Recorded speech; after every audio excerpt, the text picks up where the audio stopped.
በስመ ስላሴ በስመ አብ ወወልድ ወመንፈስ ቅዱስ አሐዱ አምላክ አሜን። ሰላም እግዚአብሔር አምላክ መስከላትኩም ይሆን። ህዝበ ክርስቲያን ከመይ ኣለኹም? አነ እግዚአብሔር ይመስገን ክብሪ ይስፋሕ መድኃኔዓለም አቦይ ልዑል እግዚአብሔር አምላኽና ክሳብ ሰዓት እዚኣ እትቐውም እስትንፋስ ዓዲሉ ብጸጋን ብጥዕናን ስለ ዘጽንሐና ክብርን ምስጋናን አምልኮን ውዳሴን ዘለዓለም ንዑ ይኹኖ። ከምኡውን ነታረርህት ህሊና ዝኾነት ቅድስት ድንግል ማርያም አዴና ወላዲተ አምላክ ጽዮን መጸጊዕትና ክብርን ምስጋናን ውዳሴን ይብጽሐያ። ከምኡውን ንኹሎም ቅዱሳና እግዚአብሔር አምላክ ብዘኽበሮም መጠን ብዝሃቦም ቃል ኪዳን ከከም ማዕርጎም ክብርን ምስጋናን ይብጽሐዮም አሜን። ስንክሳር መስከረም 8 ስንክሳር ዝሰምዕ ዘንብብ ፍቅሪ ጎይታ ኣብ ልቡ ይዕንብብ አሜን። በስመ አብ ወወልድ ወመንፈስ ቅዱስ አሐዱ አምላክ አሜን። ሊቀ ነቢያት ሙሴ ዓመታዊ በዓል እዩ። በረኸቱ ይሕደረና። ታሪክ ሊቀ ነቢያት ሙሴ ማለት ካብ ማይ ዝወፀ ኣብ ማይ ዝተረኸበ ማለት እዩ። ትውልዱ ካብ ነገደ ሌዊ ኮይኑ ኣቦኡ እምበረም ኣዲኡ ይካብድ ይበሃሉ። ዝተወልደሉ ቦታ ድማ ግብፂ እዩ። እስራኤላውያን ወዲ እንተወሊዶም ክቐትልዎም ብፈርዖን ትእዛዝ ተዋሂቦም ክሳብ ሙሴ ዝውለድ ድማ 7 ወርሒ ኣቁፂሮም ነበሩ። ሙሴ ምስ ተወልደ ድማ ለዝንቱ ህፃን ይከድኖ ሞጎስ እምንእሉ ከም ዝበሃል ኣብ ገጹ ብርሃን ተሳኢሉ ነበረ። ዓቀብተ ወመወልድ አንፎሃ ሲፓራ ነዚሲ ዝፈጠሮ ይቕትሎ እተን መሕረስቲ ፎሃን ሲፓራን ዝተብሃላ ግርሙኡን ብርሃንን ርእየን ነዚሲ እቲ ዝፈጠሮ ይቕተሎ ኢለን ገደፈኦ። ኣዲኡ ይካቢድ ን3 ወርሒ ሓቢኣቶ ድሕሪ ምጽናሕ ኣብ ሳንዱቕ ጌራ ኣብ ገምገም ሩባ ኣቐመጠቶ። ለይቲ እንዳኸደት ድማ ተጥብዎ ነበረት። ብመዓልቲ ድማ ሓፍቱ ማርያም ትሕልዎ ነበረት። ኣብ 7ይ መዓልቱ ተርሙት ጓል ፈርዖን ኣገልገልታ ኣኸቲላ ክትሕፀብ ናብቲ ሩባ ምስ ወረደት ብኽያት ህፃን ሰምዐት። ነቲ ሳንዱቕ ድማ ከፊታ ኣውፃኣቶ። እማይ ዝኣውፃእኩዎ ብምባል ሙሴ ኢላ ሰመየቶ። ሓፍቱ ማርያም ብማዕዶ ኮይና ትዕዘብ ስለ ዝነበረት ኣጥቢያ ተዕብየለይ እንተዝረክብሲ ክዳውንታን ቀለባን እንዳሃብኩ መንበርክዋ ነይረ ክትብል ከላ ምስ ሰምዓታ ቀሪባ ድማ ከም ጸኣል ክደዋነ በለታ። ተርሙት እውን ኣምፀለይ በለታ። ማርያም ድማ ነዲኣ ኣምፃኣትላ። እንዳ ኣጥበውኪ ይዕብየለይ ኢላ ተርሙት ድማ ዘድልያ ኩሉ ነዲኡ ሃበታ። ኣዲኡ ይካቢድ ድማ ብሞግዚትነት ኣዕበየቶ። ሙሴ ምስ ዓበየ ተርሙት ወደይ እዩ ኢላ ናብ መንግስቲ ኣእተወቶ። ሙሴ ግን ወዲ ጓል ፈርዖን ተባሂሉ ብሓጎስን ብደስታን ካብ ምንባር ምስ እስራኤላውያን ይሕዋቱ መከራ ምቕባል መሪፁ። ፈርዖን ኣባ ሓጎኻ ተርሙት ኣዴኻ ክብልዎ ከለዉ ወዶም ኣይኮንኩን ይብል ነበረ። በተኣምኖ ልሂቆ ሙሴ ክህደ ከመ ይበልዎ ወልደ ወለተ ፈርዖን። ሙሴ ምስ ዓበየ ወዲ ጓል ፈርዖን ከይበሃል ብእምነት ዓበየ። ሙሴ ዝነበረ ናይ ናብራ ደረጃ ካብ ወገናቱ ኣዝዩ ዝለዓለ እዩ። ንሱ ብወግዒ መኳንንቲ ኣብ ቤተ መንግስቲ መከራ ጸገም ዝበሃል ከይተንከፎ ግፍዒ ዝበሃል ከይበጽሖ መሰሉ ብዝግባእ ተሓልዩ ካብ ጣዕምን ምቾትን ሓንቲ እኳ ከይጎደሎ ወዲ ጓል ፈርዖን ተባሂሉ እንዳተጸውዐ ዝነበረ ሰብ እዩ። ብኣንጻሩ ቤተ ዘመዱ ድማ ንሰብ ክበጽሖ ዝክእል ናይ መወዳእታ መከራ እንዳተቐበሉ ካብ ህልዋት ንታሕቲ ካብ ምውታት ንላዕሊ ኮይኖም እዮም ዝነበሩ። ህልውነኦም ብናይ ካልኦት ፍቓድ እንዳተወሰነ ሞቶም ናይ ሰዓታት ጉዳይ እንዳኾነ ምንባር ንባዕሉ መቕጻዕቲ ኮይኑዎም ተለኽ እንዳበሉ ዝነበሩ እዮም። ሙሴ ብኸምዚ ብጣዕምን ቀበጥበጥን ሽግር ዝበሃል ብእዝኑ እኳ ከይሰምዕ ዓብዩ ናይ ቤተ መንግስቲ ናብራ ዘስተማቐረ ኣብ ሕቑፎ ፈርዖን ተቐሚጡ ኣብ መበል 40 ዓመት ግን ናይ ወገኑ ነገር ድቃስ ክኸሎ ጀመረ። ግፍዖም كسمعو مكرهم كحممو سقايم كبهررو كأنزኦም كنقطقطو موتم عرفتي كخلقو جمره نسو ولا كوا ኣብ ቤተ መንግስቲ እንተተቐመጠ ልቡ ግን ካብ ቤተ መንግስቲ ወፂኡ ምስቶም ግፍዒ ዝወርዶም ዝነበረ ህዝቡ ግፍዒ ክቕበል ጀመረ ንሱ ወላ ኳ ኣብ ማኣዲ ፈርዖን እንተተቐመጠ ልቡ ግን ምስ ህዝቡ ጥምየት ክስምዖ ጀሚሩ ንሱ ወላ ኳ ባህሪ ዝተሰርሑ ኣልባሳት እንተተማመቐ ሕልኑ ግን ምስ ወገኑ ዕርቃኑ ኮይኑ ቁሪ ይስምዖ ነበረ ሙሴ ወላ ኳ ኣብ ስልጣን እንተተቐመጠ ሕልንኡ ግን ምስ ህዝቡ ኣብ ትሕቲ ባርነት ወዲቑ ይንቅጥቀጥን ይእሰርን ነበረ ንሱ ንጉሳዊ ህይወት ዝተመዓራረየሉ እኳ እንተነበረ ልቡ ግን ምስ ህዝቡ ይመውት ነበረ ወዲ 40 ዓመት ምስ ኮነ ናብ ቦታ ሕርሻ ወፀ ሓደ ግብፃዊ ንሓደ እስራኤላዊ ክብድሎ ምስ ረኣየ ቀቲሉ ኣብ ሑፃ ቀበሮ بخالق جزء نبوت حرشة مسكرة دما كلة إسرائيلاويان كبقاسو صنحوا يحوات كلهم كما إلكم تبقاسو قالهم مسولم حدا كابهم نسخة قبل لنا فراديز جبرك من إيدو ولاس كمتي جبساوي نتيجة قتل كايو كتقتل الناس لزدل خائخة إلو ملسلو موسى زجبرو كم استفلت مس ترد هادمو ناب مديام بمخاد نسي بارا قال يتور تمرعيو أبو تقمت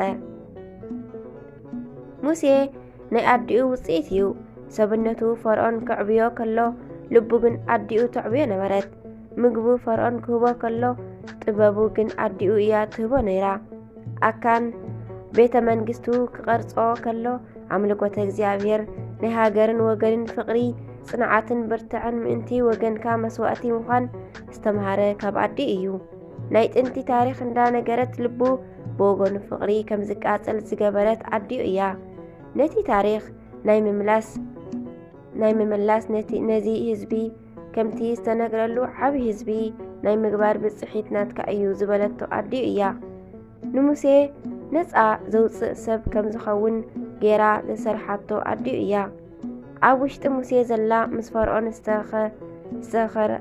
خراخرت بيت منجستو قديفو منتي وغنو كبل أبرخا كرتت كم زبل زجبرتو بحريك مكل زبقعتو ناي هزبو صرفي مغرم رام حميتن عمصن كيلو هزبو نخمرح زجبرتو قدستي عديو إيا هزبي كاب زطفئ نعاي كاب مصحف هيوت دمس سني كساب زبل زبقعتو ولاديتو إيا كم زي عينة ولاديت أبزي بلو كم موسى زبلسب مدلاي ماي كم معماخيو نحناون ندق موسى نمركاب إيو إتي زحاشقن حربنيا زخونت عدو موسى مدلايو لو مخي عدو موسى أبي إخزالكي موسى أبقو سنت كلو أب إنبا كوريب حمل مال قرب مس حوي دما مس حمل مال تواهيدو حمل مال نتي حوي كيدفعو حوي دمان حمل مال قرب كيك أصلو رأيه نتن أباقعو أبز فرسة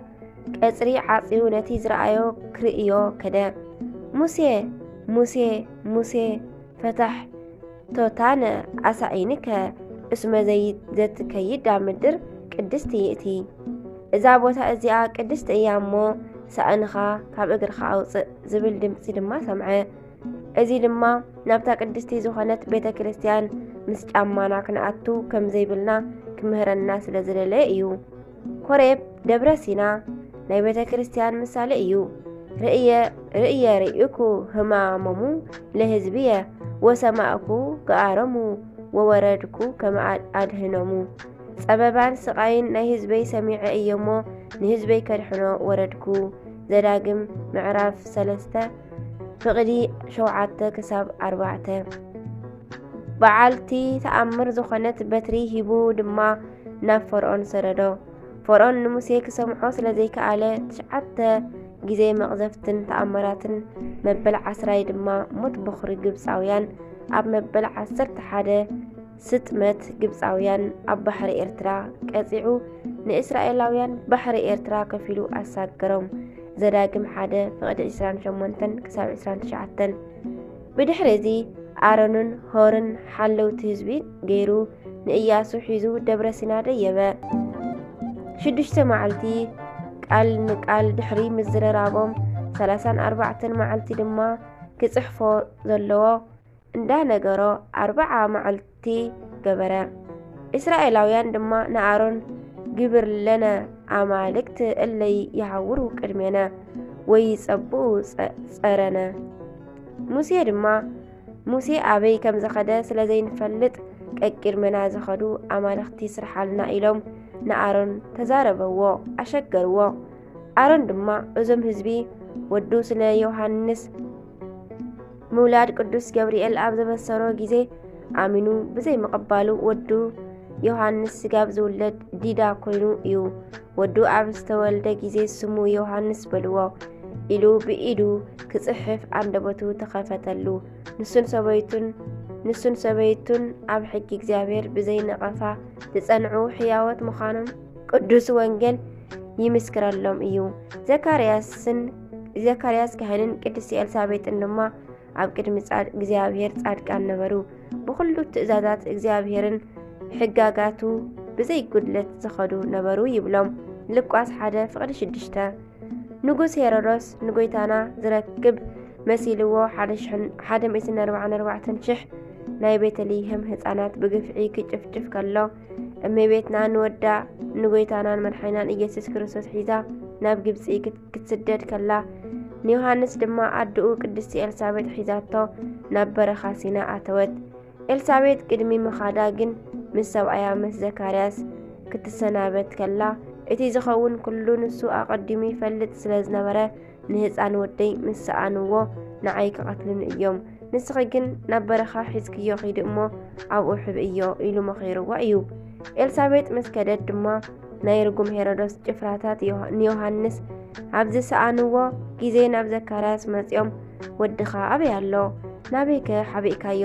ሕጂ ብፍጥነት ካብ ዝሓባእካዮ ኣምጺእካ ኣረክበና በማለት ኣሲሮም ኣሰቐይዎ።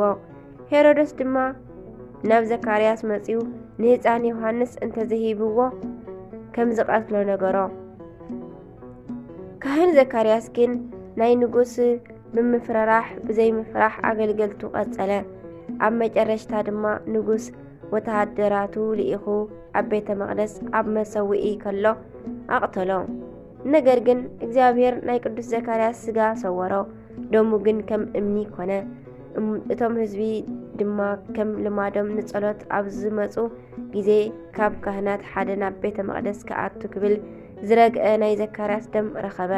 ካብ መሰዊኢ ድማ ከምዚ ዝብል ድምፂ ዝተሰምዐ፣ እንሆ ወዲ በራኪዩ ዘካርያስ ተቐተለ ዝብል ብስጋብ ዝመጽእ ድማ ደሙ እንዳኸሰሰት ክትነብር እያ ዝብል ድምፂ ተሰምዐ። ናይ ካህን ዘካርያስ ኣቦኡ ንዮሃንስ መጥምቅ ግን ስጋኡ ኣይተረኸበን።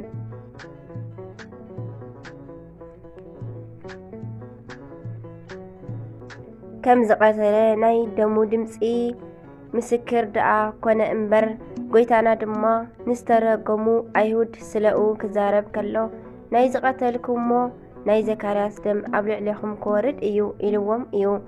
ናይ ዘካርያስ ደም ድማ ክሳብ 7 ዓመት እንዳፈልሐ እቲ ደም ክኸሶም ድሕሪ ምንባሩ መኮንን ጥጦስ ንቐተልቱ ብዮሴፍ ምስ ቀተሎም እቲ ደም ምፍላሕ ኣቆመ። ረድኤት በረኸቱ ይሕደረና፣ ብጸሎቱ ድማ ይምሓረና። ሰማዕት ቅዱስ ዲማዲዮስ። እዚ ቅዱስ ከዓ ብሃይማኖትን ብምግባርን ዘግየጸ ስለ ዝነበረ ጎይታና ተገሊጹ ከይዱ ብስሙ ሰማዕት ምእንቲ ክኸውን ኣዘዞ። ካብ ደቡባዊ ግብፂ ተበጊሱ ኣዲኡን ኣቦኡን ገዲፉ ወፂኡ ናብ ኣትሪብ ብምኻድ ኣብ ቅድሚ እቲ ከሓዲ መኮንን ስለ ጎይታና መስከረ። እቲ ከሓዲ ገዛኢ ድማ ጽኑዕ ስቓይ ምስ ኣውረደሉ ናብ እስክንድርያ ለኣኾ።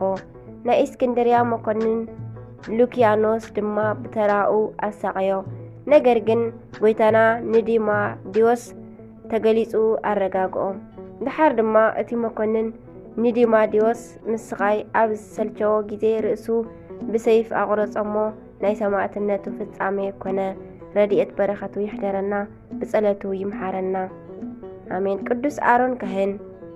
ብናይ ቤተ ክርስቲያን ትውፊት መሰረት ናይ ቅዱስ ኣሮን ካህን በትሪ كي تخلوان ماي كي يستيوان لملما عنبيبا أفريا سرخبت بزا معلتئيا داتانن أبيرونن قري مستخدلتم بزفات أروو هوكوتن مدري تخفيتا مسوحاتتم اكزابير نناي 12 نجد إسرائيل بتري أكيبو الناس اللي يلو كحدر نموسي عززو موسى دما كم جبرة مس نجها إتا درق زنبرت بتري آرون 12 فري لوز جوز بخور لمين لومي أفريات رخبت نجيزيو كهنات كاب بيت آرون كم زي وص ملكت كوينا إياه نفتصامو إيجن مساليا ندنجل مريم إيو عد برهان زرقي ودي مخنيات كوي كونا نأملاخ وليدا ترخيبا أيامو تناسل زوست لبسو لآرون كهن وعدي بترا انت سرصت وصاقيات وفريات كم زبل عباريا قص عب قداسي مريم بركاتهم يحدرنا مسكرم شوعاته شمنته زخبرو عمتاوي ناي قدسان بعلات قدوس موسى نبي ليك نبيات قدوس زكرياس كهن صادق نبي قدوس آرون كهن قدوس ديماديو سماعت ورحو بعلات دما كروبيل 4 انسسا صواريان منبره جيتا أبا بوسي أبونا كيروس أبا ساموئيل زدبرك ألمون قدوس ماتياس حواريا كبعسر تخلت حواريات موسى مسعبية ودي قال فرعون كيبهال بأمنة أبي مو كابن جزيئو بحاتيات بح زيبلوس مس هزبي أملخ دا مكراك تأجب حاريا نبت عاسبي تأمتمو كاب مزجب جبسس نتي تعرفي كروسوس عزي بزو حافتي جيرو قطرو نتي زي الرئيس كم زرئيو كوينو تعاكيسو تصنع أمو نتي كرا نقص كيف فرحة بأمنة نجبسي حدقا إبراويان 11 فقدي 24 آمين سنكسار دسمع زنبب فقر قويتا أو لبو يعنبب وصفات لإكزابير ولا ولاديتو دنجل ولا مسكالو كبر آمين زود غازنة أبه بأفا قدسان تقوى الملاك تتعرم لي آمين